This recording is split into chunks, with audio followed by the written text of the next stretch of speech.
Hello, good evening, everybody. This is Dayna Martin with Try This at Home. I'm your host for this show where we talk about peaceful parenting and unschooling. Tonight on the show, I have some very special guests. I have 7 unschooled kids and teens here. We're all crammed in the studio, and we're excited to connect with you all and share with you more about unschooling. I share philosophy with you guys all the time, and you hear different ways that I handle parenting and learning, but now we have the resource here. We have kids that you can call and ask questions to. We're taking calls all night for the entire show, for the hour, and the call-in number is 1-718-717-8296, so thank you very much for tuning in. So I figured I'd start the show by sharing that all of these kids that are here were at the unschooling conference that my husband and I run, and it is the Life Rocks Unschooling Conference. And I want to ask everybody here first, what was the best part of the conference for you guys? Does anyone want to answer? Being with friends. Yep, that was my daughter Tiffany, being with friends. So this is the first time actually that my daughters are on my show. My son Devin's on all the time hosting, and I get a lot of good feedback about him being on, but my daughters wanted to be on tonight, and so I'm so excited to have them. So why don't we actually start off? Why don't we just share who's here in the room, and you could share your ages just to let the listeners know. I'm 12. And Tiffany. And Tiffany, yeah. Yep, and I'm Olivia, and I'm 14. I'm Ivy, and I'm 9. I'm Jesse, and I'm 14. I'm Tristan, and I'm 16. I'm Devin, and I'm 15. And we have a call-in guest unschooler, Nev. Hey, Nev. Hey. Thanks for being here tonight, everybody. So I was just asking everyone what their favorite part about Life Rocks was, the conference. It's rare that unschoolers are together for a long period of time, and conferences are a great way for everybody to connect. It seems like this life is such a unique life. It's such a unique path that most of the relationships, I think, are forged through Skype and online social media. But what was it like for all of you to be together for a week? Anybody want to answer?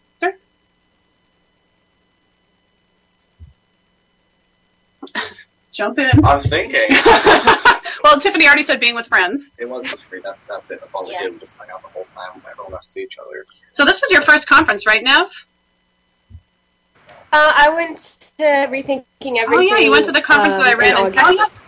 Yep, great. I forgot that you were there. So this is your first time at Life Rocks, though. Yeah.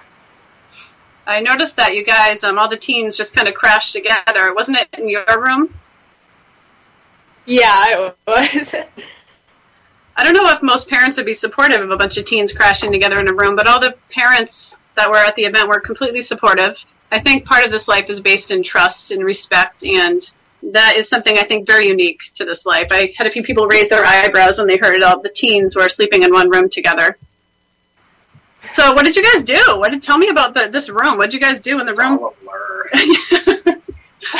What did you guys do? So anyone that was any of the teens, Tristan or Jesse or Devin? We played werewolf. We slept. We made bad puns. We made bad Like puns. a lot of frisbee. I stayed up all night for the very first time in my entire life.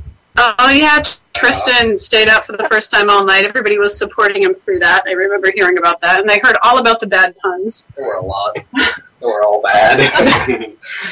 Well, I'm so glad that you're all here together with me. So I just want to share, let's just start off. There's so many questions that are flooded to me right now that I don't even know where to begin. But I just want to remind our listeners that you can call in and ask the teens any questions you're curious about. They're here as a resource for you. And so let's see. So what are the biggest misconceptions, guys, do you think that people have about unschoolers, or the biggest myths that people have about your lives? Does anyone want to share? That we don't do anything all day. Yeah, that's a Do big one. nothing. That we're all the We just sit at opposite of home. socialites. Yeah, We're all stupid exactly. and we don't know mathematics. That was a lot. Yeah, that was definitely a big list. So one was that what was it that you don't do anything all day? Olivia said that one of the biggest misconceptions is they don't do anything all day. And I think the term unschooling is a little bit misleading for people sometimes when they're not familiar with the philosophy, because it sounds like you're uneducating, but it's just not doing school. It's unschooling. It's living life as though school doesn't exist, which is pretty shocking for people, because most people that homeschool buy a curriculum and do what schools do at home, but this life is really different. So what do you guys do then, if you want to share with anybody? Today, me, Jesse, and Tristan walked like 4 miles through the woods barefoot all day. Yeah, that was something. That was fun. Me and Olivia did a photo shoot. Tiffany is an aspiring photographer, so I saw that. Well, you both are. You both have a YouTube channel, don't you? Yeah. You're starting one anyway. You have one, right, Tiff? Well, yeah, I have been a YouTuber for like 2 years, so. You have a bigger following than I do at this point, I think, on YouTube. Yeah. So what else do you guys do, like, with your time? It was interesting. I think I was talking to Jesse before when he was sharing that some days it doesn't look like much what you're doing, but I think that's really important to share with people, is that our kids have the freedom to just relax and sleep half the day if that's what their bodies need. And a lot of what they're doing, they're integrating so much learning in this downtime. And so what do you consider, like, how do you spend your time? Anybody else? Anyone want to share? I play a lot of online games that require teamwork, which is fun. But more recently, I've been trying to do stuff that requires work with my hands, like woodworking or blacksmithing. That was Tristan sharing that. David and Tristan are both into blacksmithing right now, so they're pursuing that. So, Neva, what do you do with your time? What are your passions and interests? Well, I've always been the kind of person, I don't really have, like, at least, like, right now, I don't really necessarily have, like, set passions that I focus all my time on. I've always been the kind of person, like, each day is a new opportunity to do something new. So my life, that's why a question that I get a lot is, like, what do you do all day? And it's so hard for me to answer because every day I do something completely different. One day I can be out in the woods, like, building something, and then the next day I'm, like, inside, watching Netflix. It's really, I've always just saw every day as, like, a new opportunity to try something new. I love that. I feel like I'm probably the same way. Yeah, I do. It's such a hard question, even during interviews when somebody asks me, so what is a typical day like in your family? It's crazy. I can't even answer it. I usually say that it's what most people do on weekends, maybe. Because it's hard. We don't live life with a schedule of any kind. Everybody just sleeps till they're rested, and they eat when they're hungry. And every day looks completely different. Even we have a teen gathering happening right now, actually. That's part of the reason why all the teens are here at our house. But we had, 4 more teens here? Yeah. We had 4 more here that have already gone home. They're gone now. They're gone. It's sad. But they every day that everybody was here was different, too. I mean, you guys did something different every day. One day you were kind of hanging out. The other day you were more active at the lake. But, yeah. So everyone's pursuing their passions. Tiffany and Olivia are kind of more of into pop culture, I'd say, than the other teens. Would you agree? Yeah. We're in Ivy as well. I'm taking the 3 of them with their mother, Amber. We're taking the kids to see One Direction. August 7th, right? And the girls have everything planned. And 5 Seconds of Summer, too. Well, they're opening for them, yes. 5 Seconds of Summer. We're still seeing them. Yeah, the girls are very excited. And I think that the important thing for everybody to realize are, like, these are typical teens, but they're not typical teens. I mean, they give each other a hard time. They argue and fight sometimes. The teen boys here think Tiff's room plastered with One Direction photos is funny. Heaven. Jesse says it's heaven in there, and I think he's being sarcastic. But Even I don't know. But they all have a good time together. And, like, how do you guys base your friendships? Like, kids in school, a lot of times the friendships are based on who happens to live in their town and who happens to be the same age. But I love that you guys you literally can hand select the people that are in your lives. You're not friends out of convenience. In fact, most of these relationships are pretty inconvenient because they're all long distance and you're Skyping, and the effort and the amount of effort that you guys put into maintaining relationships is extremely impressive to most people. So how do you base who you choose who to hang out with? It's cool. Yeah, I mean, it's kind of hard. I was just thinking, I was going to say mutual interests, but everyone I know has different interests, so it's kind of a tricky one. Would you choose someone just because they're unschooled, or have you met other unschoolers that you just did not click with? I don't like some unschoolers. Well, I'm friends with a lot of people from not school, like my friend Molly. Or people that do go to school? Yeah, that's what I meant. So you have a lot of friends that are, I think that's more even this year, you've connected with other kids your age through dance and other resources. Do you guys find that there's a difference in kids that are in school? Yes. Yes. And I want you to be honest on the show. Yes. Don't hold back. Just tell me what your experience is like, because the listeners would be so interested in hearing. So what do you think the differences are from your experience? I think they feel more comfortable with themselves. They're more free to be who they are. Unschoolers? Yeah. Unschoolers. Then sometimes in school you're kind of a little pressured to fit in more, and basically Right. Anybody else? I noticed that a lot of the school friends that I have, as opposed to unschoolers, they tend to talk about school more often and how it either sucks or like what's new about it, and rather than what they do with their lives outside of school. It becomes a central part of their life. Yeah. It's pretty much the main thing. I don't get along with them. They're more judgmental and they're not as fun. That's fascinating. I never really thought of that. What do you think, Nev? Do you have that same experience? Or? Yeah, definitely. I think, like, I have a couple of friends that go to school, and they always are just, like, blown away by the fact that I don't go to school. They're like, what do you think about? Like, what do you talk about? I think it's kind of almost like, you know, that's the only thing that's in their realm of thinking. Like, this happened at school, this kid said this at school, like, my teacher did this, and it's, you know, I don't know, it's like they're in, like, some type of box or something like that. Not all, but a lot. I've noticed it. Yeah, that's fascinating. You guys are right. I've noticed that myself. Even when adults talk to kids that they meet, kids or teens, it's always about school.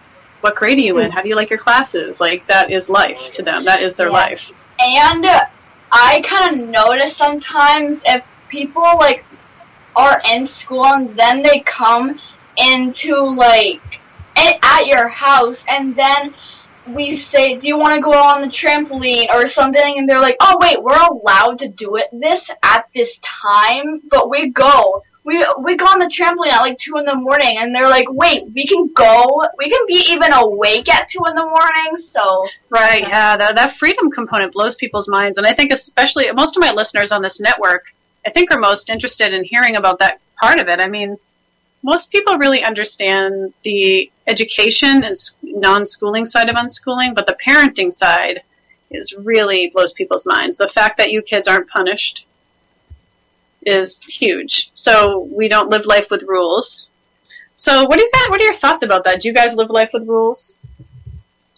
I mean, I like to think that we live by, personally, our family lives by laws. Well, yeah. Usually. Yeah. I mean, that's huge. Maybe not on Tuesdays. That swim on Tuesdays. Oh, we lost now. It's okay. She'll come back. Yeah, I mean, I just posted an article that I wrote, actually, called Arbitrary Rules, Absolute Risk. That a lot of parents think that if they don't have these, like, fake rules in the house, when I say fake rules, I mean just rules for the sake of rules, that their kids won't learn that there are laws in the world and won't learn to obey authority. And I like to share with people that life, like Devin said, there's laws in the world. How do you guys learn about them? By living side by side with your parents, right?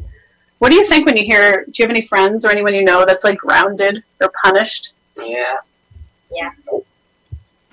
Well, the school friends. Yeah, I don't have any school friends. I don't think I have a single school friend. Devin, are you the only one, Devin, with no friends in school? I don't think I really have any. I don't have any. Yeah, Ivy and Jesse and Devin. So half the kids here don't have any friends in school, and half do. None that I frequently hang out with. It's interesting, isn't it, that you kind of just move toward kids that are more free? I think it is a big difference. Kids are always fascinated, like the kids in Tiffany's dance class were really fascinated with the fact that she wasn't punished and that she didn't have to go to school and she didn't have to do anything she didn't want. The kids always ask me, so she can do whatever she wants? And I'm like, yeah, of course, just like I can. And they can't wrap their head around it. What does that mean to you guys? When you hear that and you live by that, people assume that you must be, like, crazy, like. Well, they're conditioned their whole lives to live by rules and not have any freedom, usually, so that must be pretty weird, I don't know. Well, with freedom comes responsibility, wouldn't you guys say? Yeah. I think that's a big part of it, that your freedom only extends to where somebody else's begins. I mean, there's definitely issues at conferences that come up where parents are new to this life, and they just think that it means that their child can act any way and even stomping on other people's freedoms, and that that's okay. And I love to share with parents that it's really important to give your kid information. I mean, you guys really appreciate when I give you information. I remember when you were really little, before we'd go into the library, I would just remind you that it's usually really quiet in here. If you guys could keep your voices down, there's people reading. It's just a quiet environment. And you'd thank me, you'd respect that fact. I wouldn't threaten you and say, if you're loud in here, you're getting your toys taken away, or getting throat punched. Right, exactly. People seem to forget that kids have morals too. They're not gonna do bad stuff.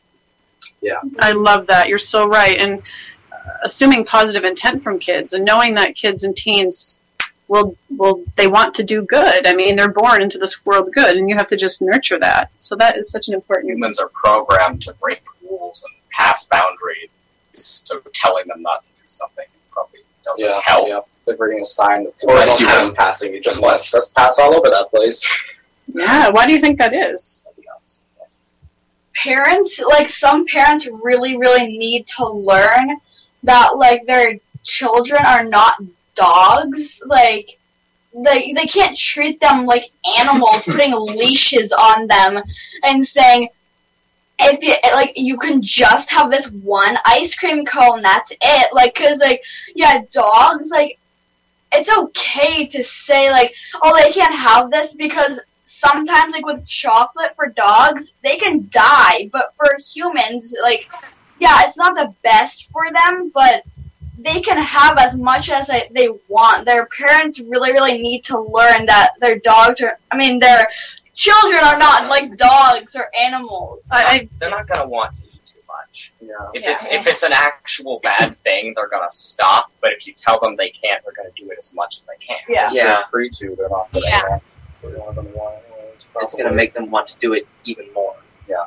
Yeah, you guys I always share with parents that it pulls you from your, like, natural ability to regulate or to find your own limits or your own balance with things, because you instead of focusing on the thing, you're focused on your own autonomy and freedom, and you're like, screw that, I'll eat twice as much just to, like, prove my freedom to myself and to others. So that's so important to say. Who would want to do harm for their body? Mm-hmm. People ask me all the time the big questions about drugs and sex. I remember on the Bethany show, they asked me what if your 11-year-old wanted to have sex? Crazy questions. And I say, well, my 11-year-old isn't even dating yet. But if my kids wanted to experience anything, I'd give them information, support. Do you think forbidding drugs and sex, or what other people would find offensive or wrong, by saying you can't do that or you're punished, keeps kids or teens from doing these things? It makes them do it. Yeah. For the sheer rebellion of it. I don't know why our brains act like that, but they do. So programmed to pass boundaries, to be better, and I think that kind of translates over to rules. Yeah. That is really profound. Yeah. Yep. It makes them do it, exactly. You heard it from the experts here, the actual teens living this life. You are. You're experts. The test tubes all grown up. Yeah, I mean, I think you'd all probably agree with that. And there's times where, when Devin was probably 2 or 3 years old, he was really interested in fire. And he wanted to light matches and start fires in the wood stove. And everybody around me was telling me not to let him do it. And there's a big difference between just giving your kid matches and saying, good luck, and being by their side and supporting them. And I always trusted my instinct to support Devin in doing something like that. Now, today, he's a blacksmith and a fire twirler and everything else involving fire. And I like to think that, I believe that kids are much less safe when you just, tell them not to do something or you don't allow them to experience it. So, do you guys do anything that, like, other people would think was a little crazy or risky? Yeah. I mean, what do you do? You don't do anything, Ivy. Come on. You don't do this. So never heard you say yeah.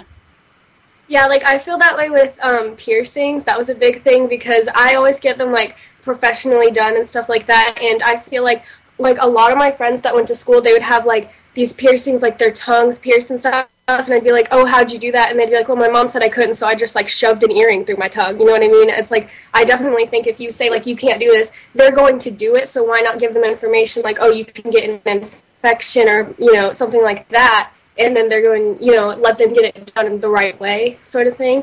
I think that kind of ties into that.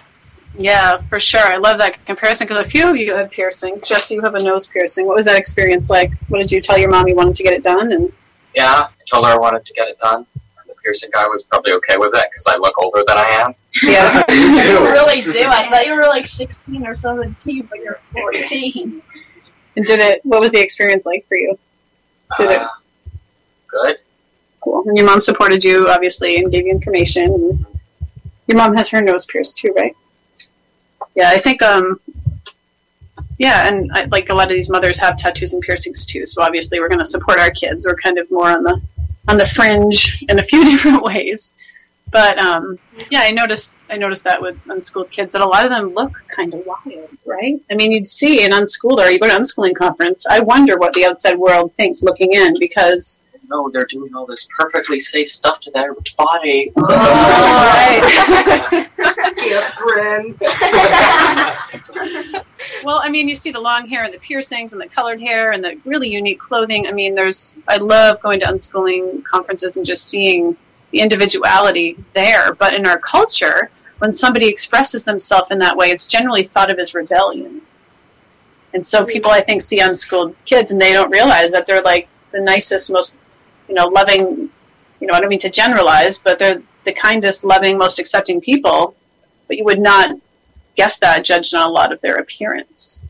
I've had people come to the conference and it's like, whoa, those kids look so tough. It's like they're We're really gonna beat up the schoolers. I haven't found that to be true at all. If anything, they're the most helpful kids I've ever seen. So it's really interesting. It's the ones that conform in school that look like the perfect student and the perfect kids wearing exactly what they should be with the short haircuts. And those are the ones that have these double lives. Either that or like the people looking in, they just think, Lordy, what a shame, or something like that. Yeah. Exactly. That's for true. All right, guys, so let's get down to the nitty-gritty. Let's answer the questions that people want to hear, and that's, do any of you... For 24 minutes. I know, it goes by Usually so it goes quick. By, no, I mean, this is slow. You think so? It usually goes by faster than this. Well, I can't believe it's already been half Maybe an it's hour. because it's hot in here. Why don't you open the window? It is really hot in here. We're in a tiny little studio that is Devin's bedroom. It's not a studio. It's my I call it a studio. You have to make it sound like it's very official, but it's really Devin's bedroom. there. Oh, put the fan on. You can put the fan on. It's too loud. Really loud. Okay, so guys, tell me, how did you all, those of you that know how to read, do you want to share? Because people say that if you're not forced to do workbook pages and you're not in school, how do your kids learn to read? Now, I think it's important to share that there's a huge range of ages that kids are ready to read, and kids in school are all forced to learn by age 6 because it's what's convenient. After 3rd grade, everything's in the written word in the curriculum, and it's easier for the teachers in the institution to have everybody reading, but it's not what's best for the kids. In fact, the ones that aren't ready to read by that age are labeled ADHD, dyslexic, you name it. They're drugged. They're labeled if they don't fit into that box. Now, you all have freedom to learn when you're ready, and you all have different experiences. I think, Tristan, out of all the kids, you were in school for a while. Until like 3rd, 4th grade. Yeah, I was I in don't school. remember much of it. Oh, till 5th grade now? I think I got out in the beginning of 4th. I'm pretty sure. So you guys were, I'm assuming, both reading by age 6. Yeah, I think I was reading before 6.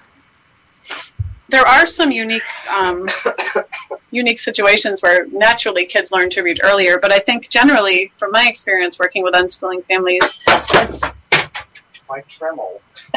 it's a little bit later than that.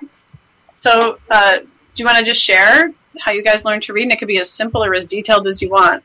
Nev and Tristan, we already know that you went through the traditional process. Learned when I was 8 by playing video games This all is day. kind of out of the subject, but like parents always like say to their kids, like, you can't listen to this song because it says this one swear word, and like you can always like just think about something and get the clean version of that song. Like, I don't get why parents are like, oh no, that says woman in that song. Like, you can't, you're so young, you're 5 years old, you can't hear that word. Like, right, so censorship.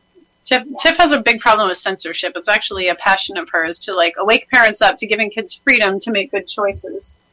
So I think that's an important thing. Let's talk about that right after we talk about reading, for sure, because I wanted to go there, so I'm so glad you brought it up. So you learned to read. It was a long process, Tiff. And when I say a long process, I don't mean a tedious process. I mean the natural reading happens over the course of years. The first book you read was the One Direction Where We Are book, which was like a 270-page biography that is actually geared for older kids than you even were when you read it. So just because you started later with reading didn't mean you had to start with like first grade reading material. You jumped right to your age group instantly. So you learned through what? Texting your friends? People are so blown away about that. The only two books the first two books I read were both spell books. What do you mean? They weren't spell. It was wizardology, and then there was a book about pagan stuff. I don't know why, just a coincidence. Well, you learned to read through playing video games. Well, yeah. Pretty much. I remember RuneScape. RuneScape was the turning point. And Tiffany learned to read by having freedom with media and social media and texting with her friends. People are so blown away with that. When we were on Wife Swap, we got so much criticism for you learning to read through texting. Why? I don't understand why. Why do you guys think? It's untraditional. Yeah, it's different. You're learning in a way that's fun. Oh no! yeah. Well, you can't do that. Right, that's in a way that's useful. I mean, when you pull a kid, when they can learn to read with something that has meaning to them as a tool for them in context, it's so much easier. So what about you, Olivia? Do you want to share? Yeah, well, that's... I really can't remember. I like that, though. I like that you can't remember because it goes to show it wasn't traumatizing. It was natural. Because when you ask somebody, when did you wean, they can't generally remember that. Like wean or... I remember. Do you? I was 6. I was 11. I mean, I was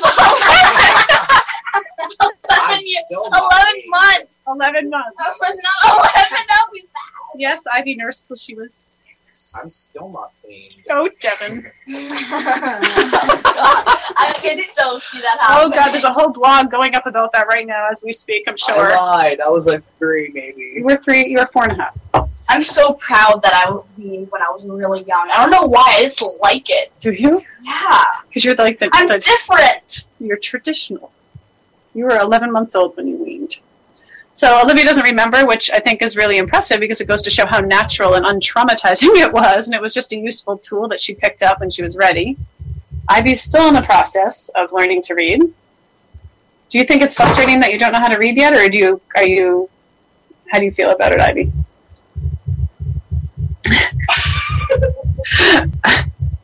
Sometimes it's hard because she says, like, when she's playing Minecraft, like, someone says, like, sure, and they're like, quick, what does it say? And then she says, Devin always gets, like, mad about it, and he's like, it says sure, just read already, or whatever, but he doesn't mean it, but, like, he just gets really, really mad easily about that kind of stuff. Devin's not fond of being at the beck and call to Ivy as a walking dictionary. He gets annoyed by it, so she asks me, but I think at any age that would happen, for sure. So, anybody else? How'd you guys, Devin, Jesse, did either one of you feel like sharing? I already did. You did? I think I learned to read pretty, I'm not sure when, but I didn't want to up until then, and that was probably talking to friends or playing games. Yeah.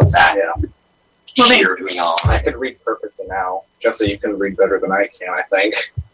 You can spell better than I can. I can read better than perfect. I actually wrote the dictionary.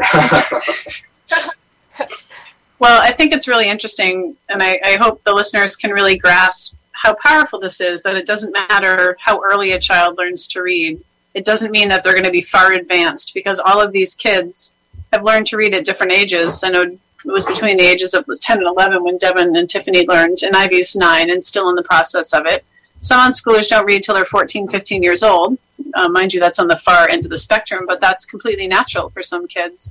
And they're caught up right to their, quote, reading level, what mainstream would consider reading level, within right when they begin. So it's not like they're ever behind. So everything you've been told is a lie. That's not true. The kids everything. Every single thing you've ever been told is a lie. You think your husband loves you? You're wrong. Well, guys, listen. Everyone loves you. Just don't think that they hate you, because they don't.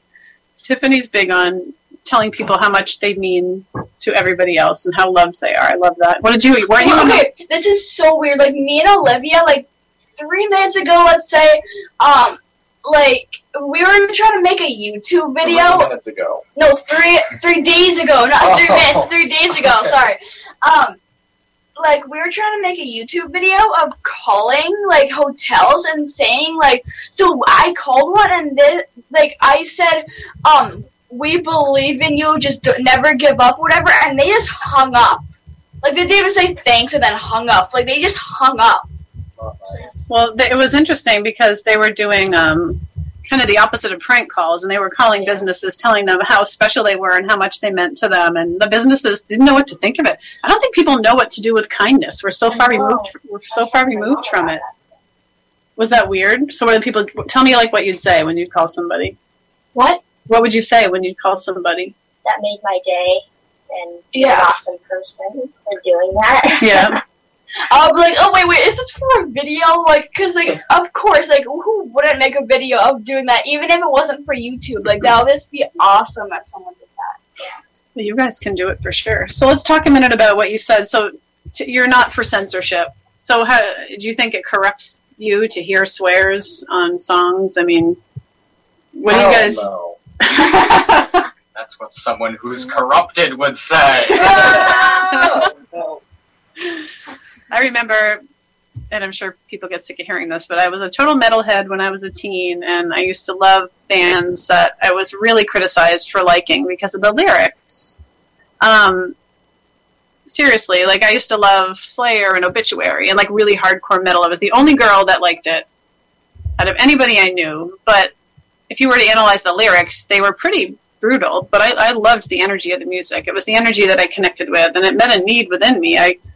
I swear listening to Metallica is what got me on this path of advocacy. If you listen to their lyrics from their album Injustice for All and the Black Album... I can't even stand looking at the outfits. I can't. What do you mean of metal music? It's so weird. They're wearing a tank, a crop top tank top. No, they're not. Sometimes. Tiff is very not anti-metal, but she does not appreciate... She does not like my music. Devin likes my music. And actually, Nev, you're into the same music I am pretty much. Yeah. And the one thing... I'm not talking Slayer or Obituary, but I know the mellower metal you're into.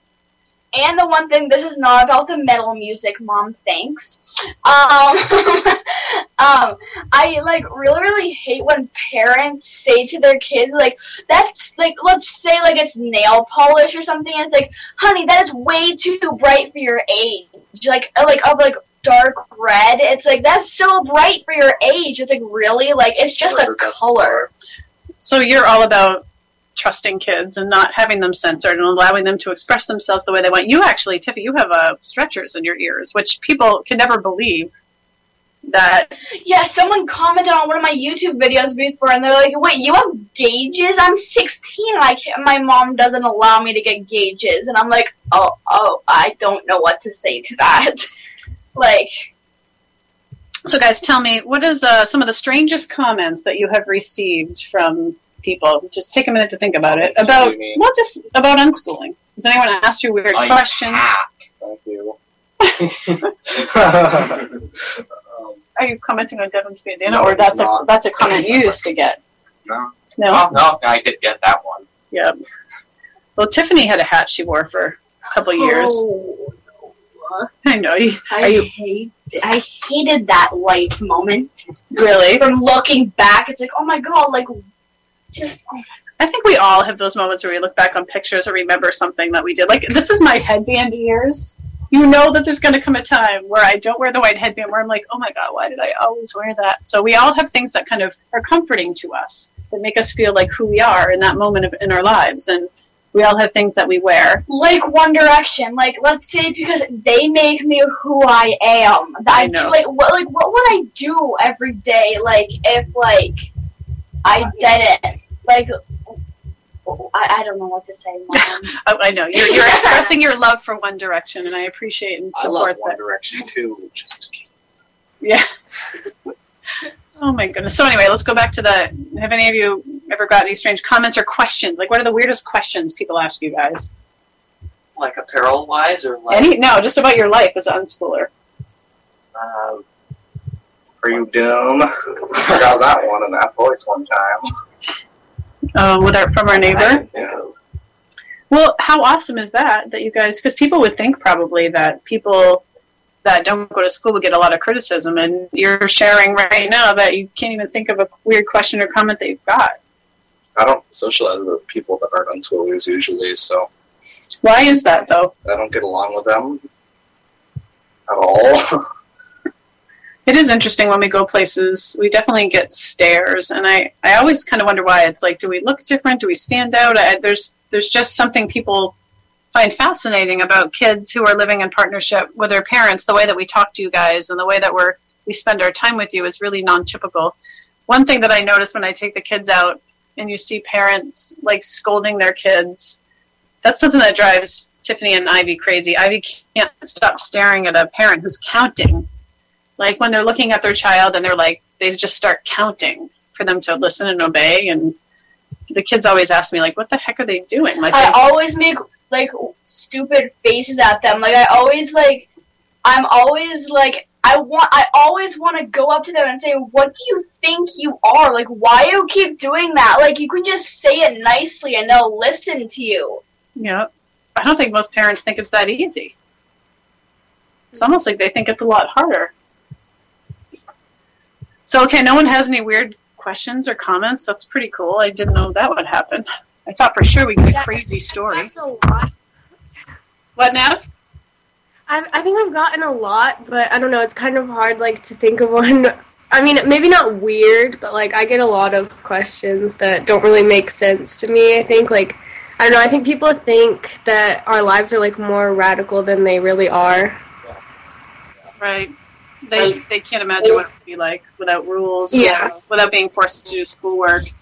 And I think a lot of parents fear their kids being like social outcasts. Like I have parents that want to unschool, and they think that their kids are going to be like the ones made fun of. And it's so the opposite. Every time we've been around anyone, they think that these kids are the coolest kids that are just amazing. And how many times have you had other people tell you like they wish they had your lives? I mean, you guys are really fortunate in that way. And I've never seen an unschooler get made fun of for the sake of not going to school. Like, always on, like, Instagram. Like, I don't know if everyone knows what Instagram is. I bet everyone pretty much does. But, like, some kids always comment on my on my photos and are like, why are you not in school? It's 3. Why are you not in school? Or, like, when it's, like, 1 or something, they're like, why are you not in school? I'm like, because I don't go to school, I'm unschooled. And they're like, oh my god, you're so lucky. Like, why don't you go to school? They, like, ask so many questions. Like, that I can't even think how many questions they ask. I saw somebody in the chat room, Boiler Room Radio, just posted, sounds like the young one has some anger issues, and I just want to address that. I'm assuming you're referring to my daughter, Tiffany, who's 12, that she has anger issues. And I don't think it's necessarily anger, but I think she gets really frustrated with disrespect toward kids. To label that an anger issue, because a child is seeing disrespect and injustice toward another child, just kind of brushes off the fact that she's speaking up for children's rights, and I think that's pretty amazing. So, is she angry? No, I don't know, Tiff. Do you think you're angry? Do you have anger issues? She's smiling. You didn't hear me. They're chatting. No, I don't think there's necessarily anger issues, but I don't want to speak. Passion. Yeah. So, Boiler Room Radio, we're answering your comment. Of course, of course you get mad sometimes. Well, you're human beings. Of course you Yeah. get mad, but to say anger issues for the sake of standing up for children's rights, even and if passionate, I do have anger issues, it's none of your business. I'm just saying, it's interesting. It's judgment, isn't it? It's judgment toward kids who are speaking passionately. It's like, well, thank you. Yeah, she is very passionate about children's rights, to the person who just commented in the chat room. But people want to keep kids down. They do, to label it anger issues just because a kid's speaking up for another kid. Think about how it's perpetuating keeping kids in the authoritarian paradigm of subservience. And even though you didn't mean it from that perspective, it's interesting how we're so programmed to see a child sticking up passionately for somebody else or speaking up. How...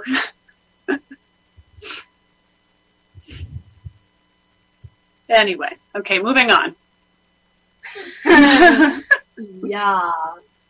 Well, hey, we're human beings. So, what were you saying, Jesse, that you didn't think it was anger?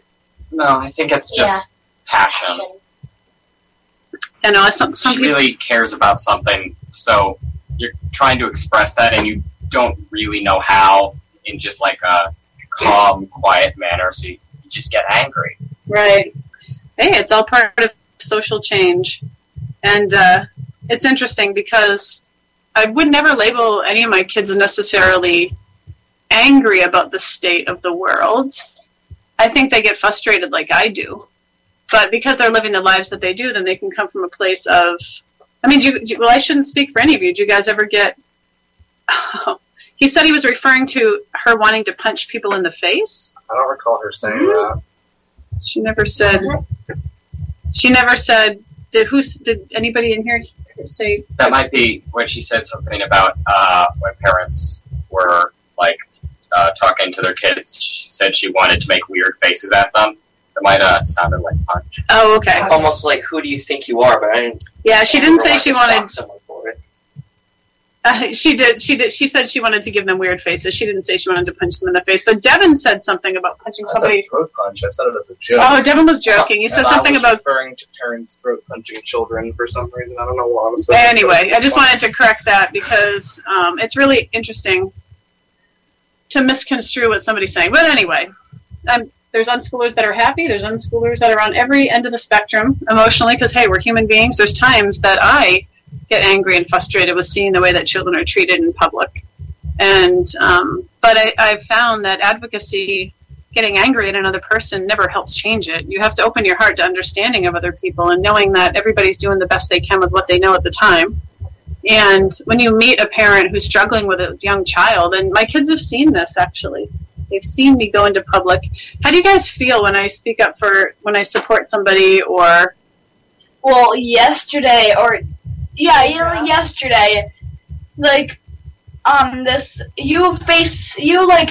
said it on Facebook, but,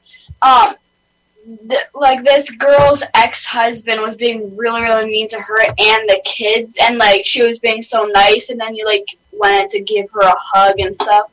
So she was amazing. I feel like we need more people like that. Yeah. Comforting people. Right. Well, thank you, Tristan. I think that you guys all have that compassion. And I want to share it with you or just ask you, the relationship with your parents I find really interesting. And I'm not just speaking for my own kids, but when I see like Jesse with his mom and I see Tristan and Olivia with their mom, it's a really different relationship. When I heard Olivia on the phone with her mother Amber today, it sounded like talking with a friend. And when I say that, I think people are so conditioned by the saying that I'm your parent, not your friend, that they assume that when a child's close with their parent, that the parent must not be in a leadership role. And you guys have never lived any differently, but would you consider your parents your friends? Yeah. Yes. Uh-huh. And I heard everybody say yes to that. Actually, I said definitely, but whatever. Do your parents ever embarrass you, honestly? Yeah. What happens when you dance in public? Well, sometimes, yeah, I would assume that that's the case. You have no comeback. I have no comeback. I know that I do, but I can only be me. You know, you gotta live for yourself, and if being yourself means embarrassing your kids sometimes, well, you can't really help it. Can you guys think of any incidences? What? What do you mean? Incidences of parents embarrassing you. Dancing in public. Say them, she's. I know, I don't dance in public anymore. I know that I need lessons. I need to learn how to dance better. Maybe because maybe it's always so bad for me because I'm like a dancer and it's just like. You felt like that before you were a dancer. Yeah, I know, but like, still.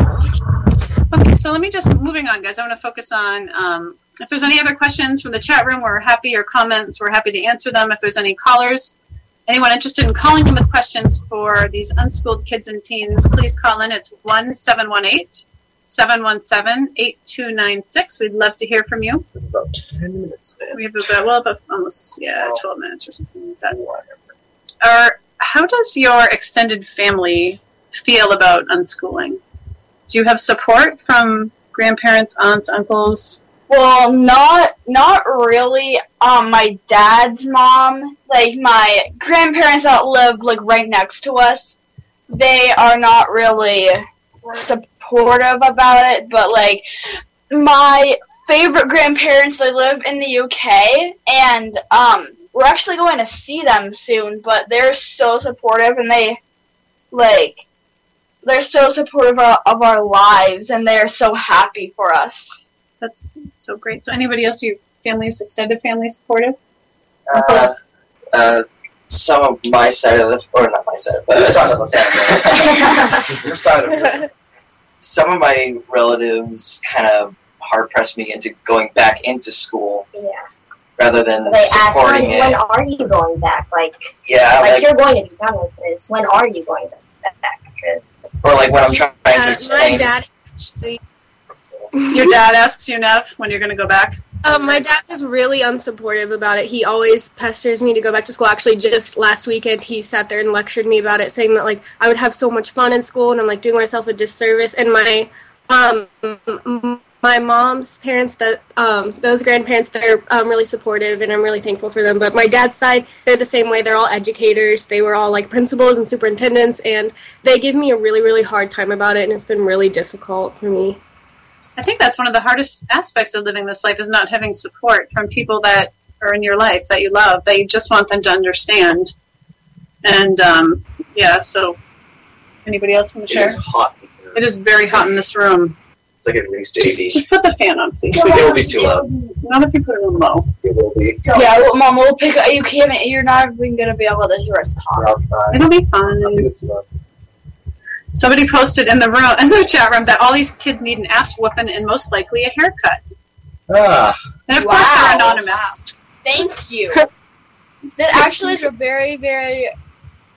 Isn't that funny how people are? Somebody asked, do unschoolers get taught the trivium? What is that? Right back to you. That, yeah, you need a haircut and an ass. That's interesting. It's interesting how people can be really like violent towards kids, even in these type of comments, that these kids are all here spending their time to share this life with you, and somebody would go on in my very own network that I'm on saying that these kids need to be beat. Sure, your kids are they must love you if you have any. Yeah, what do you guys feel about that? I'm sure Somebody's you love saying, your parents, don't you?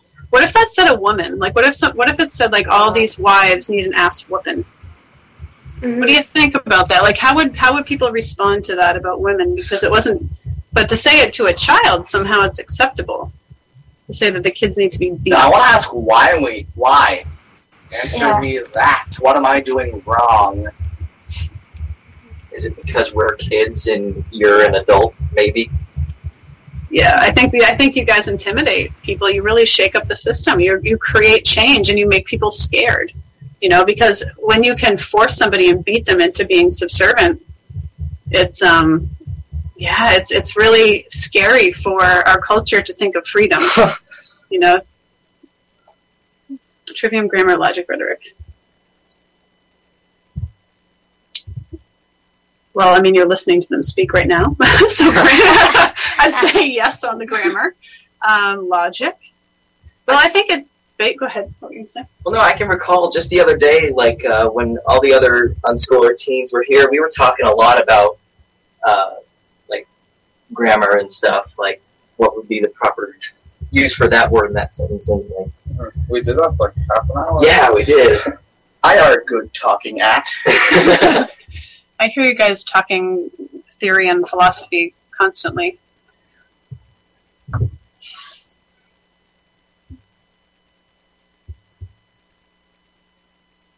Ooh, there's all kinds of fun happening in the chat room. Let's just focus on the show. Let everybody else go at it with each other. That's not why we're here. But seriously, these kids are... I'm really grateful to you guys for coming on here and sharing with... everybody's watching the chat room. Punishing children is a sign of weakness. Well, you know what? Rules are for the lazy parent. I'm going to just throw that out there. That rules are easy. Being authoritarian... is an easy way out. To force someone to just obey constantly is very narcissistic.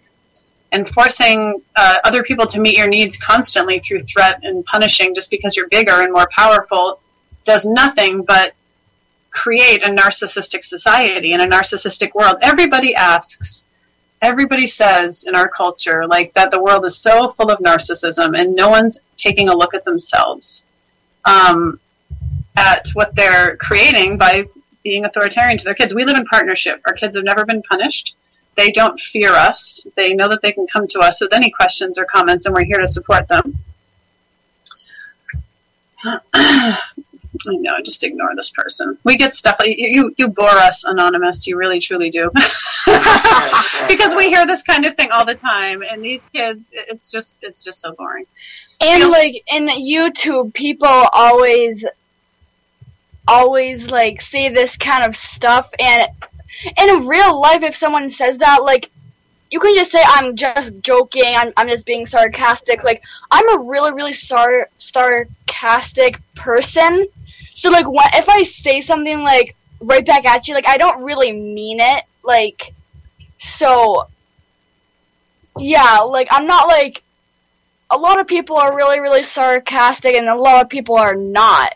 Well, this person is saying that kids need to be beat and take the stupid things out of your ears. I'm not really... Yeah, I'm not sure. It's okay. Well, you know, we don't have to criticize this person in the chat room. Maybe they just need more freedom themselves. A lot of times people come from this perspective because they were very much controlled as children themselves, and they were told that it was necessary and that it equaled love.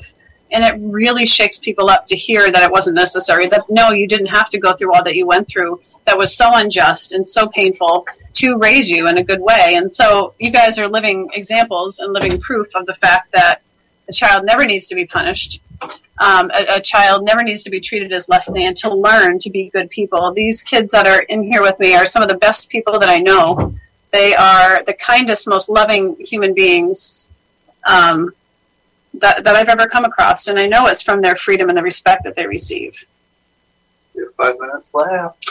5 minutes left. So, Nev, I don't want to leave you out, Gerard. Thank you for calling in.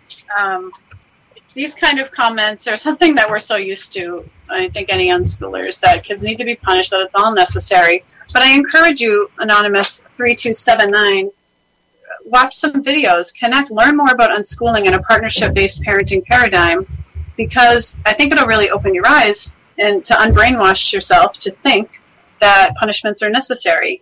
You know, if you ever have any questions, feel free to send me a message. I'm happy to give you some resources to educate yourself about this lifestyle. I know it challenges people. It brings people to the depths of dealing with and processing maybe what they went through. Or maybe you're a parent, and maybe it's challenging you as a parent because you think that that everything that you're doing is completely necessary, but it's not. When you let go of control and you shift to trust and freedom with your kids, you are blown away with what they're capable of.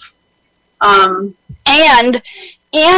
if you ever, like, let's just say when you get older, you might turn, like, to a different person, and you're, like, really, really nice and everything, and you're gonna look back at this moment and say, yeah, I said to these kids that they need to get beaten.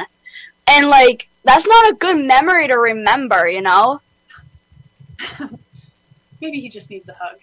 Maybe, yeah. I'm assuming it's a guy, but I shouldn't make that assumption. It could be a woman, because the whole ass beating thing is more of a masculine to say, I guess.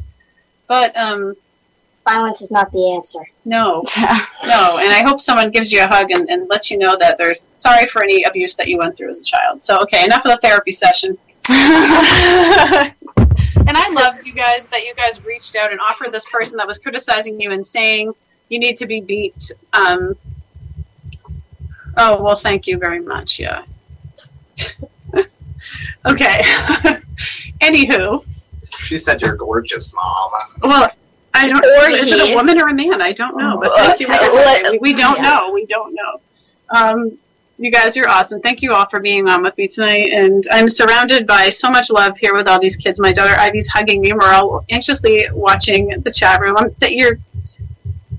Thank you so much for saying that, Anonymous, for taking that turn. And he thanked us for bringing the kids to shine their light on the show. And that just means so much to me. That's why it's so important not to get, when somebody criticizes your life, no matter what you're doing, whether you're unschooling or whatever you're choosing to do in your life, don't get angry and mean back. It never changes the world. It's just people need love and understanding.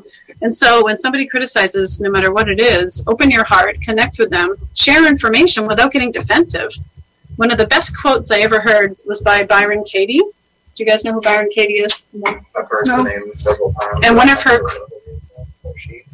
and her favorite quote of mine is, defense is the first act of war. Oh, yeah, I've heard that about times. And so anytime you're feeling the need to defend yourself, or be defensive, know that that's the first step in war. When you embrace somebody else's opinion and ideas and you just take the time to educate them, you don't know whose lives you're going to change. There's way too much defense. Even in the peace advocacy realm, there's too many people getting defensive and angry. You can't control someone into peace. You can't shame someone into peace or respect. You have to practice what you preach, and you have to extend that same love and respect to whoever's connecting with you in life to make a difference in this world. So thank you, everybody, for tuning in to us tonight. We're happy to be here. Say goodbye, everybody. Bye. Bye. Have a great night.